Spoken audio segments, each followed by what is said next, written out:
This is the story of the weirdest warthog hunt I've ever been on, and it all began like this. So we're out looking for warthogs, but we've had some rain this morning and it's a bit overcast, and that's not ideal warthog hunting weather. Usually when it's a bit inclement like today, they stay in their holes and they don't come out.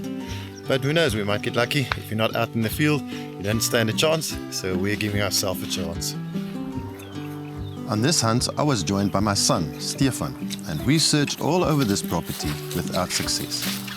We climbed this hill and waited for them to appear at their usual watering hole, but no luck. And then we climbed a higher hill and we scoured the plains below, but still nothing. Then we took the 4x4 and drove up the mountain, where we searched every valley and scanned every outcropping. We saw many beautiful animals, but not a single warthog. We saw this huge herd of kudu, and kudu is the most majestic of all antelope in my opinion. Then we saw this lovely Impala ram with its trophy-sized horns. And we also spotted young Waterbuck bulls in beautiful condition. And then we were surprised by this little guy, an Aardvark, foraging in broad daylight. Now that's an extremely rare and special sighting, because they are nocturnal and very, very shy.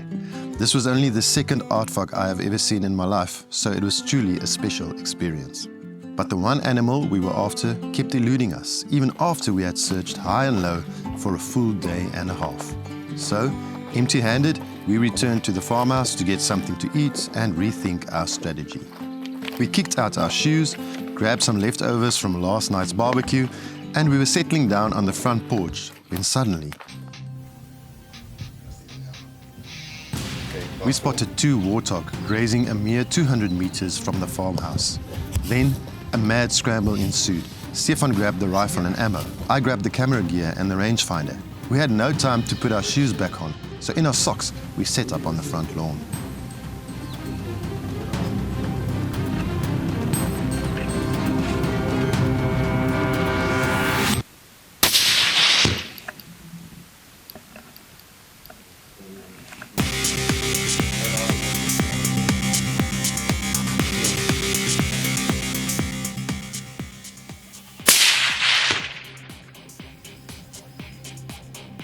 The second warthog only ran for about 30 meters and then continued grazing as if nothing happened.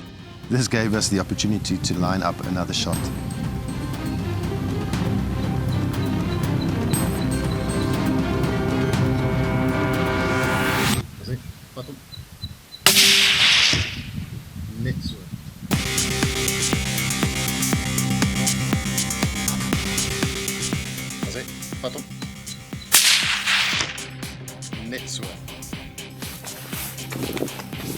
Now, I certainly could not allow Junior to outshoot me, and luckily, a day or two later, I got my chance on a warthog.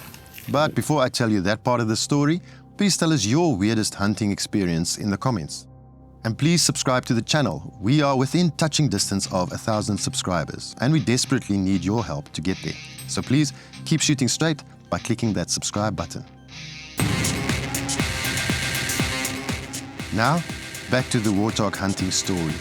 These two were on the move, so I had no time to use the rangefinder or to dial in the elevation. I quickly estimated the range to be about 200 meters, and I aimed 2 MOA higher on the head to compensate for bullet drop.